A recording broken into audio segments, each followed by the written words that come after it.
So telemarketing is a real good strategy when you're looking to engage with clients, but it does actually have several challenges.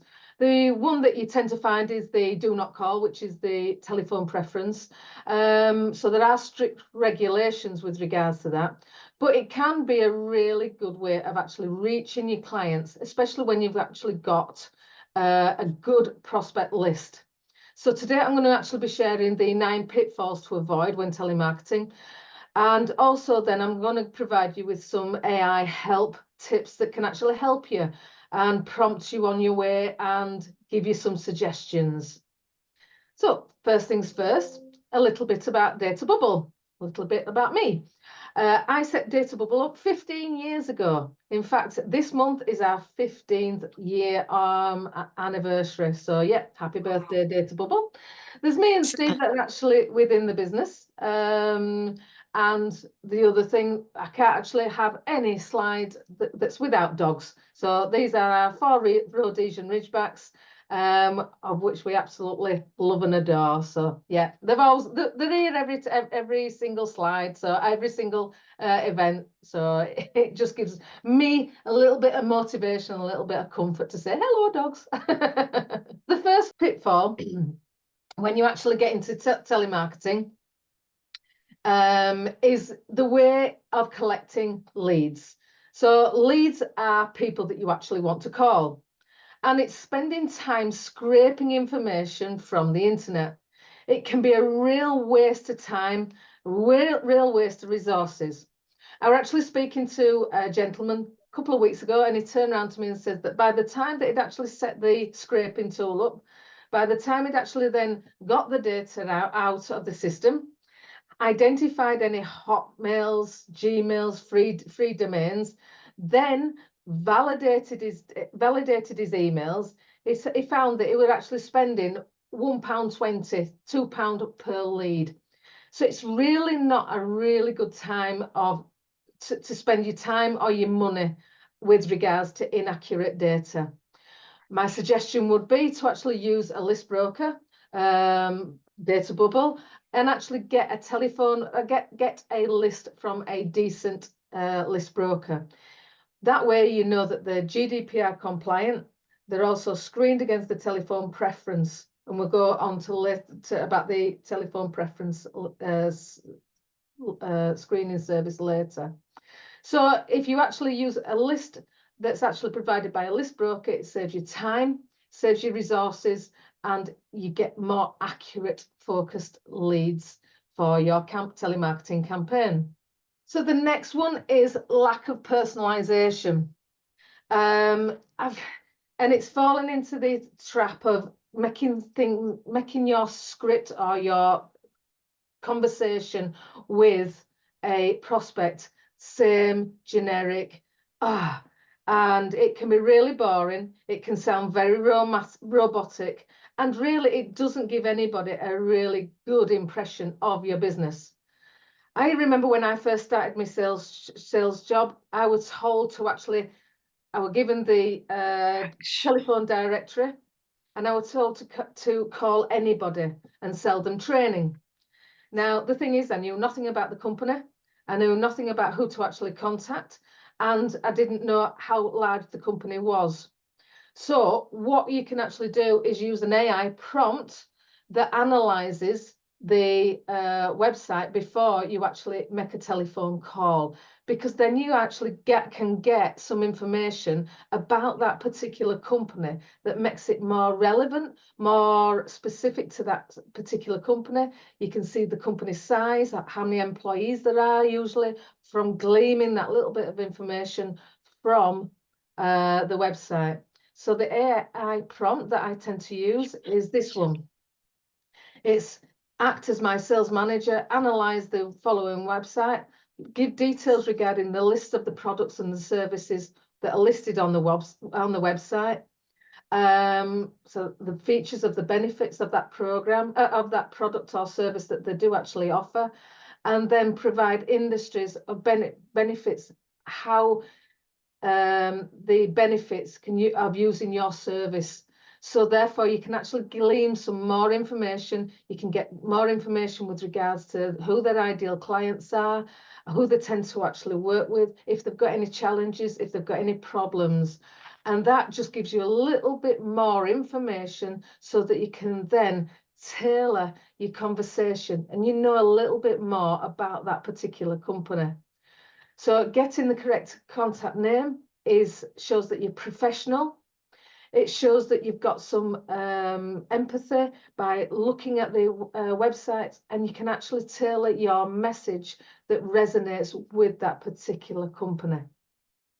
The next pitfall is inefficient product knowledge. And I will say this, if you're a salesperson, and you don't know your product, it's a real shame. For the simple reason that, have you ever been asked a question and somebody's turned around and said, I'm going to have to get back to you? Now, that question is a little bit of a buying signal.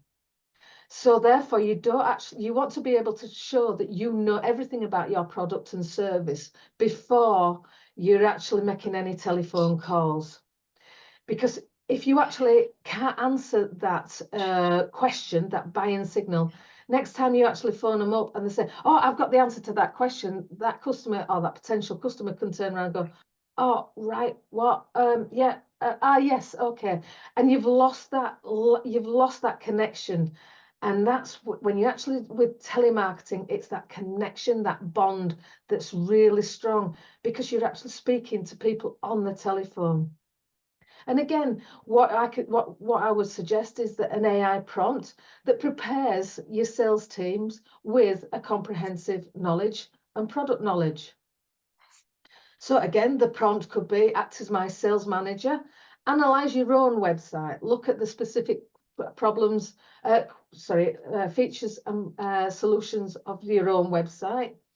Look to see if list the benefits and features of that product and service, to see whether you can actually then angle it into your conversation and highlight the feature and then the benefits of using that product, your product or service, and how that can actually help that particular client. Again, you can actually use this prompt to look at the main challenges and the pain points that your product or service solves. And then again, I always turn around and say, use the prompt on your competition. Keep tabs on your competition. You never know, they might actually have found an alternative angle that you can then turn around and say, yeah, I've not thought about that, but that could also be a service or product. We actually use that, but I've never highlighted that in my conversations. So therefore, it can be just gives you that little bit of difference or that little bit of inspiration to then create your prompt, to actually create your scripts. And it just gives you that little bit of insight on how you can actually use AI to help you come up with that little bit of inspiration. The next one is the poor timing of calls. Now, the thing is, when you are actually making telephone calls, they can sometimes be seen as inappropriate, inconvenience, etc. So therefore, what you actually need to be able to do is actually reduce that. Now, the way that I actually would reduce that is use a CRM system to make sure that you can actually then diarise your calls at the appropriate times that you're actually that your potential client is there. And again, when I would selling training courses, I used to want to speak to managing directors, and I used to always call at 6 o'clock on an evening. The reason being, the receptionist had actually gone home, and you tend to find that the managing director or one of the directors was actually working late and would always answer the telephone. And so therefore, if you actually do want to speak to managing directors or business owners, then calling just slightly out of time, say like 8:30 in the morning or 6:45, 6 o'clock on an evening, that can be a really good time to actually do a call, a call to get the people engaged with you. And again, it's, oh, you're working late tonight. Oh, so am I. I just thought I'd met this last call to try and get in contact with you. And it's that having that knowledge, that prompt that you actually use from your CRM to know what time to actually make that telephone call. The next one is using the same script. Using the same script can sound ever so robotic. It can be, have you ever, I mean, as a salesperson, or have you on the receiving end of a telephone call, have you ever heard somebody turn around and say, oh, hello, how's your day going? And you know, they don't know you from Adam. They don't know you at all. So therefore, and it sounds robotic. It sounds as if they've said that 10 times over. So therefore, you want to make your calls personal. You actually want to make them more personalized. So therefore, you're not just turning around and saying, hello, I want to speak to, can I speak to? And how's your day? Yeah, it can sound very robotic, very samey, especially if if people are saying it to you day in, day out. So make a little bit of a challenge by, again, coming up with different scripts, alternative scripts that are more natural. That means that it can be more effective. And again, using an AI prompt, act as my sales manager and analyze the website, and then provide me with 2 calling scripts in the style of, I've put there Brian Tracy. Brian Tracy is an American salesperson, and it is absolute fantastic. But do you know what? If you actually want to get another script in the style of Tony Robbins, might be somebody that you really want to actually tap into. Brian, there's also Donald Miller. Again, he's a very good salesperson, sales trainer. But again, if you have a little play with it, if you want to, in the style of your favorite politician, I don't know. But if you actually want to play with the prompt, you can do. And it can actually be a nice training prompt for you to actually keep your conversation light, keep your conversation professional, but also it can then be a good training prompt for you to actually create different styles of cold calling scripts. So that's again where AI can actually help. So again, I've come up with another script, and this can be preparing for a live call. Previous one can actually be coming up, can be creating a training, whereas this could actually be a live call. Again, act as your sales manager and then analyze the website, see if there's any products or services that are listed, features or benefits. So again, you're getting to know the actual prospects, and then come up with a couple of sales calls that you might then feel more comfortable with. So it just gives you that little bit of a gives you that little bit more of a confidence boost to be able to then make that telephone call. And again, it doesn't have to be robot. It can actually be fun. It can be tailored towards the client as well.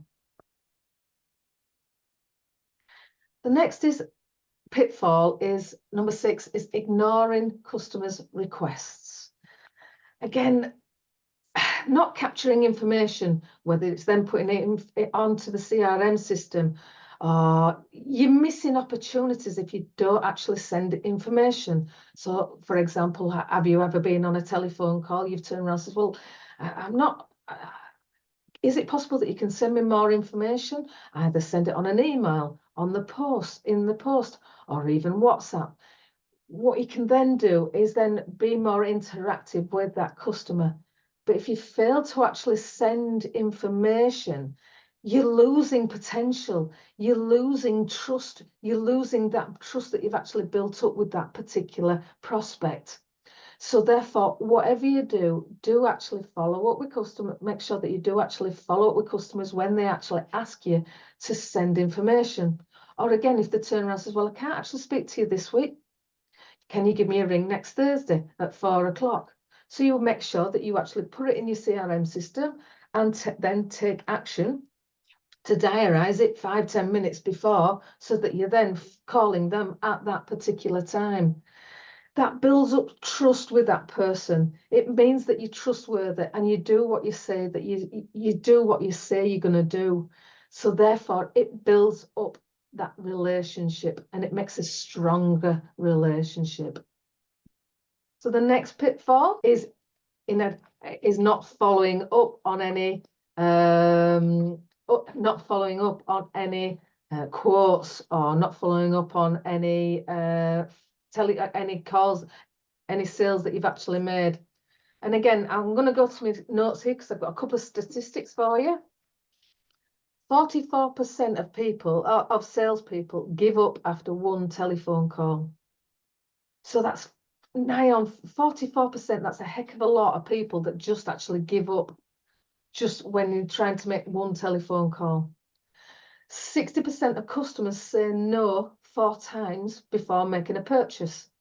So it's imperative that you do actually follow up with your lead. And again, 70% of salespeople will only send 1 email to prospects.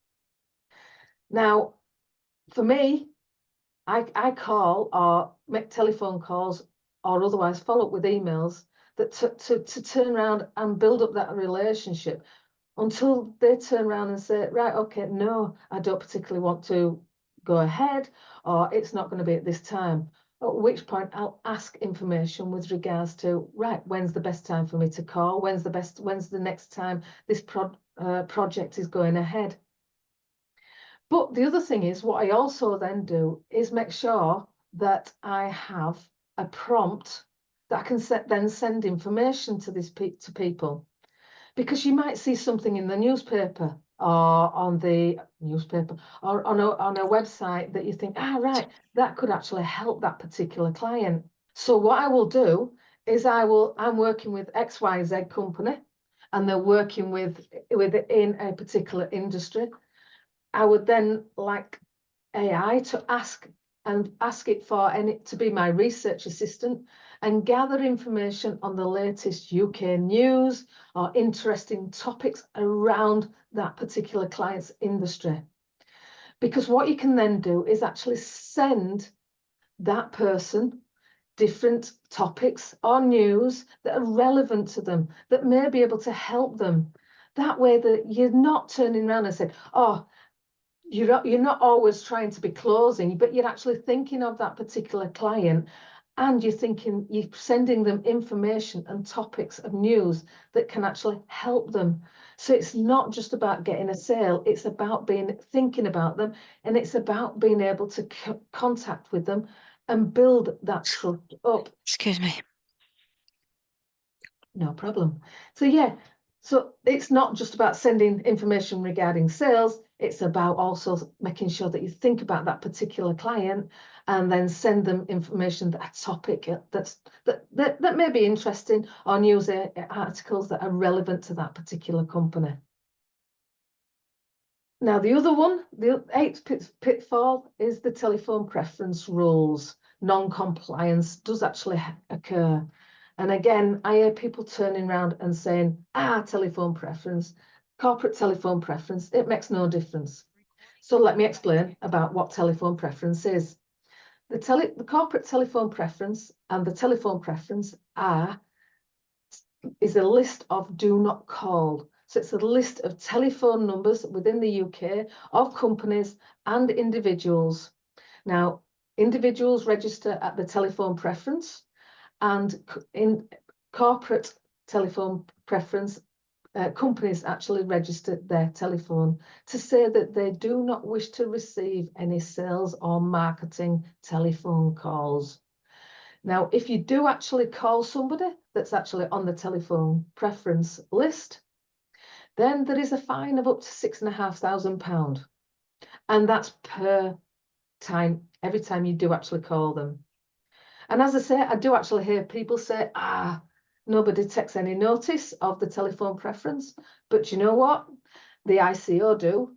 And again, I'll refer to my notes, because totaling fines are in April alone, for people that were ignored the telephone preference was £340,000 in April last 2024.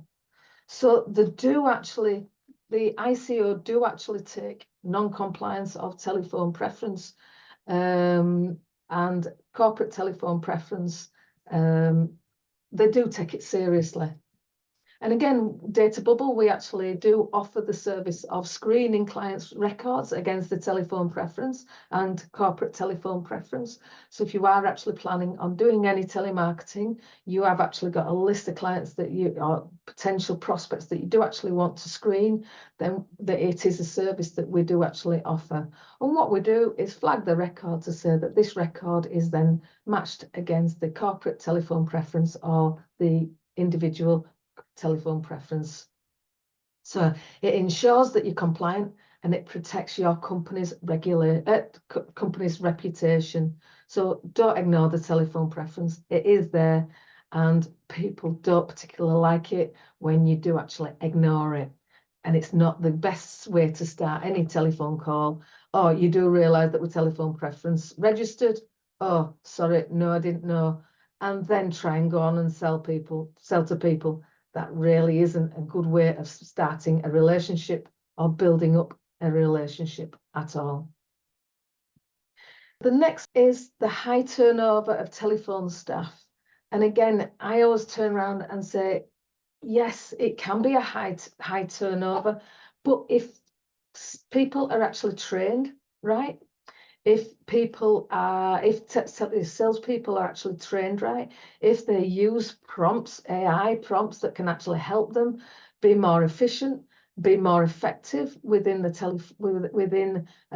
training, and again get the right lists from Data Bubble or another list broker, then yeah, you're on a good way of actually getting into a good job with regards to telemarketing.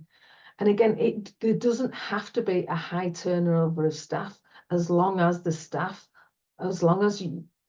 people actually train the staff effectively, treat them well with great data, as well as then with regards to pay, make sure that they are paid what they are worth, because they do actually a great job. Telemarketing is a really good way of actually getting new clients. So again, we've got a little prompt that I use to, we can actually use the previous prompts that you can actually then use to actually create scripts for your telemarketing. So that's the presentation concluded. So as I say, there are some pitfalls there, and if you actually try and avoid them pitfalls, then you are going to get a better result with regards to your telemarketing. And again, with using AI, I use it as a friend. I don't rely on it 100%, but I actually use it in conjunction with my business. So therefore, it just gives me that little bit of idea, that little bit of prompt, so that you can then turn around and develop my own scripts around the clients. But I do really use it to actually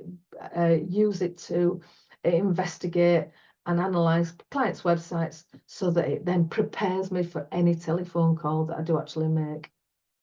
So that's me. I'd like to say thank you very much for for attending today, and if you've got any questions, that would be fantastic. Not from me really. I just need to digest all this and have a look at what ways this sort of thing could help me, because I'd never really thought of telemarketing for my business. I thought it was all more, I need to make contacts that I can see face to face through networking and being referred and things like that.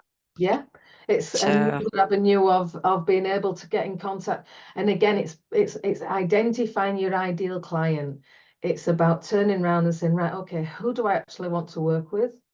Then getting the right person within the company that you actually want to contact, and then turning around and saying, right, okay, how do I actually contact this person? Whether it be telephone calling, whether it be email marketing, or again, direct mail. People are actually going back to direct mail as well. So really? Yeah. Wow. Okay. Yeah. So what tends to happen is that you're doing a letter, sending a letter, and then following up. So sending a letter, few days after they've actually that letter's actually been received, then follow up with a telephone call. Right. So, but again, Okay. it's it's identifying who you actually need to speak to within the industry that you're actually wanting to target. Are there any specific industries that you actually do work well with? Well, I can work with any, but I have been told I need to hone in and target a certain area because you can't just say any and have it work. Yeah, So I'm mainly looking at sort of small to medium manufacturing companies at the moment, or small yeah, to medium businesses, but manufacturing is the area I'll look at first, yeah, because they tend to need a bit of help and yeah, not always have somebody on the books, as it were, whether it be yeah, internal or external. So again, yeah, it's just finding the relevant businesses and the right people within those businesses and getting the connections. So yeah. yeah. Oh, lots to think about then. So No that's problem. great. Thank you. Excellent. I'll probably be, I'll look at your other video and I'll be like, oh, okay, I've got some questions for Joanne now. Give me a shout. Absolutely. Yeah, Happy to, I think Blessing's actually going to put the details in the box with regards to my with regards to my booking link. yeah, So let's have a meeting, let's have a call. Happy to actually yeah. help wherever I possibly can, and then Okay. you can then see exactly how many kind of industries are actually in your area, how many, Yeah. you know, if you're wanting the managing director or if you're actually wanting somebody else within the company who you Mm, want to speak to. If it's small to medium-sized companies, then I would have thought it would have been the managing director, but you're the expert, you'll know. yeah. Right. Okay. No, that's all good. I will definitely have a look through and then I might be in touch, Yeah, This perfect. week, Not, this week is definitely business planning and, making sure everything's where it needs to be to then yeah, move forward. that's fine. All right, that's brilliant. Thank you very much, Excellent. Joanne. All right then, thanks a lot. Cheers.